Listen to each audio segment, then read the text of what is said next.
எங்கள் வீட்டில் நான் வாங்காத அடியில் திட்டம் இல்லை. இப்போ கூட ஹவுஸ் ஓனர் வீட்டில் போகிறப்ப ஹவுஸ் ஓனர் கிட்ட யாரோ என்ன சொல்லியிருக்காங்கன்னா, அந்த பையன் வந்து திருநங்கைக்குள்ளே சுற்றி இருக்கான், தப்பான ஒரு கேரக்டர் இருக்குது, ரொம்ப மோசமானவன்னு சொல்லியிருக்காங்க. அதான் நான் சொன்னேன், அவன் நான் செலவரேன், அவனை வர சொல்லு. இந்த எங்கள் வீட்டில் சொன்னதுக்கு எங்கள் வீட்டில் என்னன்னா, நாங்கள் வாழணும்னு ஆசைப்படுறோம், நீங்கள் எங்களை துரத்தி விட்டாத, நீ ஏதாவது செஞ்சு எங்கள் வீட்டுக்கெல்லாம் வராத, நீ போயிடுன்னு சொல்லிட்டாங்க. அதாவது மனசு கஷ்டத்தோடு நான் வந்துட்டேன். எங்களை பொறுத்த வரைக்கும் திருநங்கையில் என்னென்னா, எங்களை மாதிரி நிறைய பேர் மறைமுகமாக இருக்காங்க, வெளியே வர்றதுக்கு வரமாட்டாங்க. கூப்பிட்டாலும் எங்களுக்கு ரொம்ப பயமாக இருக்குது, உங்கள் தைரியம் எங்களுக்கு இல்லை, நாங்கள் எப்படி சொல்கிறது எப்படி வர்றதுன்னு தெரியாமல் முடிச்சுட்டு இருக்காங்க. நாங்கள் 2 பேரும் அதனால தான் தைரியமாக வெளியே வந்துட்டோம்.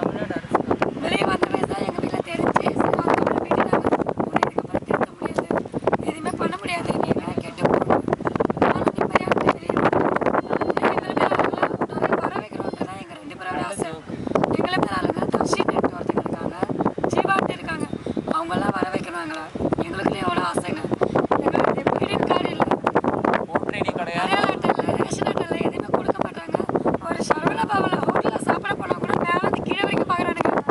பாயசம் பார்த்தா பொன் பாயசம் இருக்குது, கேரட்டை பார்த்தா ஆப்பிள் மாதிரி இருக்குது. அதெல்லாம் சொன்னால் நான் ரொம்ப வேலை செய்வேன், பார்க்குறியா அந்த வேலையை நான் செய்யிட்டா என்கிட்ட கொடுக்குறியா, உன்னை விட நான் எவ்வளோ வேலை ஃபஸ்ட்டு அடங்கிட்டு போவேன். எனக்கு ஒரு தைரியம் அதிகம், அதை பேசுறது நான் கூச்சப்படுவேன். வெளியில் போனால் ஒரு டீசல் இப்படின்னா இருக்கணும், இப்படி தான் இருக்கணும், மிகப்பெரிய காமெடி ஒன்று. நாங்கள் தமிழ்நாடு அரசு போட்டு எழுதி நான் வந்து அரசுக்கு அனுப்பணும், திருநங்கைகள்னா யாரும் கேட்குறாங்க. அப்போ இந்த அரசாங்கம் எந்த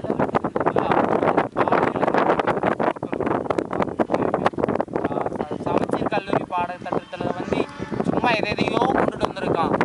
பீரியட்ஸை பற்றி கூட ஒரு டீச்சர் வந்து பேசுறதுக்கு இங்கே ரொம்ப வைக்கப்பட்டாங்கன்னா, இங்கே வந்து ஒரு திருநங்கையை பற்றி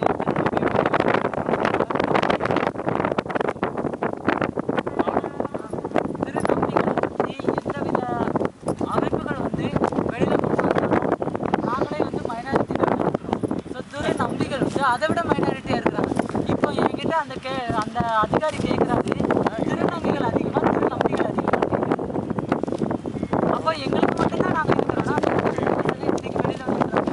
இன்னும் எத்தனையோ பசங்க வந்து தன்னோட மனசுக்குள்ளே போட்டு அவ்வளோ கஷ்டத்தையும் புழுங்கி ரொம்ப வாழ்ந்துருக்குறாங்க. ஸோ அவங்களுக்கான அங்கீகாரம் வேணும் இல்லையா? அந்த அரசு வந்து ஏன் திரும்பி எங்களை பார்க்க மாட்டேங்குது? நம்ம எத்தனை தடவை பண்ணோம், சமூக நலத்துறையில் நான் கொண்டு போய் ரெஸ்ட் கொண்டு போய் கொடுத்துட்டு என்னோட சர்டிஃபிகேட் இவ்வளோ பண்ணிருக்கேன்,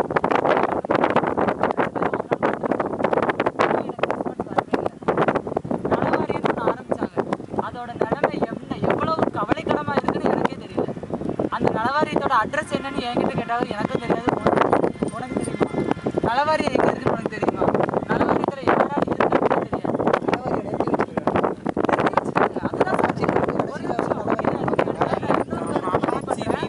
இந்த ஆட்சி மாறின நலவாரியம் எங்களுக்கு வந்து அடையாள அட்டைன்னு சொல்லி கொடுப்பாங்க. அந்த அடையாள அட்டையில் அரவாணி அடையாள அட்டை பேரு தான் திருநங்கை.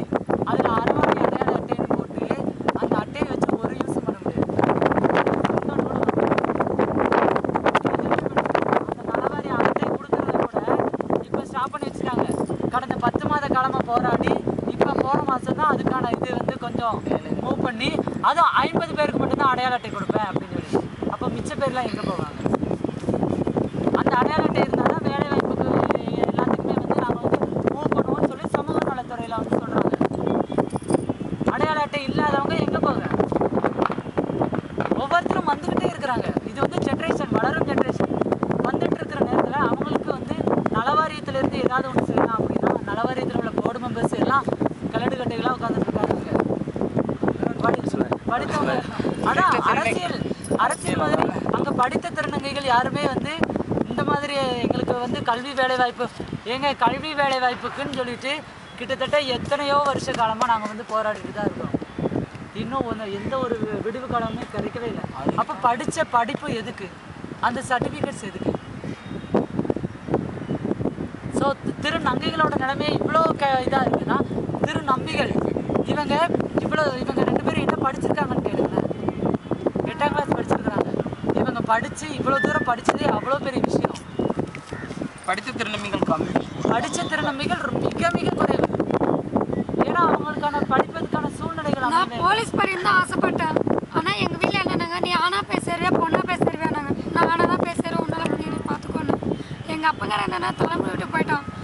ட்ரெஸ் எடுக்க போனாலும் எல்லாம் ஒரு சிலவங்க கேவலமாக பேசுகிறாங்க. ஏன்னா பொண்ணு ட்ரெஸ் போடுவேன், நான் ட்ரெஸ் போடுவேன், எது போட்டாலும் உனக்கு என்ன, உனக்கு எங்கே வலிக்கிறாங்க, நான் தாலி தேய்ச்சி விட்றேம்மா, இப்படி தான் நான் கூப்பிடுவேன். ஏன்னா அவ்வளோ கேவலமாக எங்களை ஏன் பேசணும்? ஒரு திருநங்கையை பார்த்தா ஒரு வாட்டி 100 வாட்டி அவங்களை முத்து ஊத்து ஊத்து ஊத்து பார்த்தா அவங்க என்ன ஆடு, அவங்ககிட்ட அப்படி என்ன இருக்கு நான் கேட்குறேன். சமூக வலைதளத்தில் போட போகிறோம்.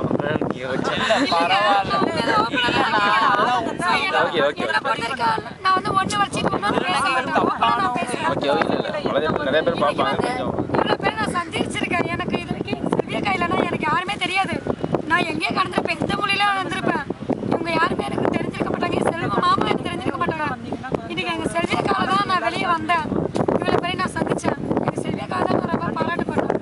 ஏன்னா வினய் சார்னு ஒருத்தவங்க மூலியமாக தான் நான் அவங்களை சந்தித்தேன், ஜிம்மில் வேலை செஞ்சு. ஸோ அந்த ஜிம்மு ஓனருக்கும் நான் பாராட்டு சொல்லுவேன்.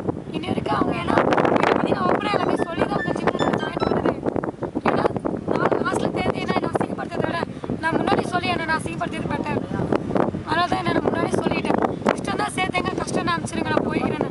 அப்படிலாம் இல்லை கலை, நீ எனக்கு வேணும் வான்னு சொல்லி தான் சேர்த்துட்டேன். நான் வேலைலாம் செஞ்சேன், ஒரு வாட்டி தான் நான் பார்ப்பேன். ஆனால் எனக்கு பல வாட்டி ட்ரைனிங் சுயமதிப்பு என்பது திருநம்பிகளுக்கு ரொம்ப அதிகம், திருநங்கைகளை விட. ஏன்னா திருநங்கைகள் கூட இன்னைக்கு இந்த ஒரு பாலியலோ இல்லாட்டி ஒரு பிச்சை எடுக்கிறதோ செஞ்சுட்டு போயிடுறாங்க. ஆனால் திருநம்பிகள் வந்து அந்த தளத்தையே வெறுத்துட்டு நான் ஒரு வேலைக்கு போகிறேன், ஒரு செல்ஃப் கான்ஃபிடன்ஸ் ரொம்ப அதிகம். நாங்கள் இருக்கிறோன்ற வாழணும், அவங்கள மாதிரி ஒரு வேலை செய்யணும், அந்த திறமை எல்லாமே எங்ககிட்ட இருக்கு. ஆனால் அது வெளியே வர விட மாட்டாங்க சமுதாயம்.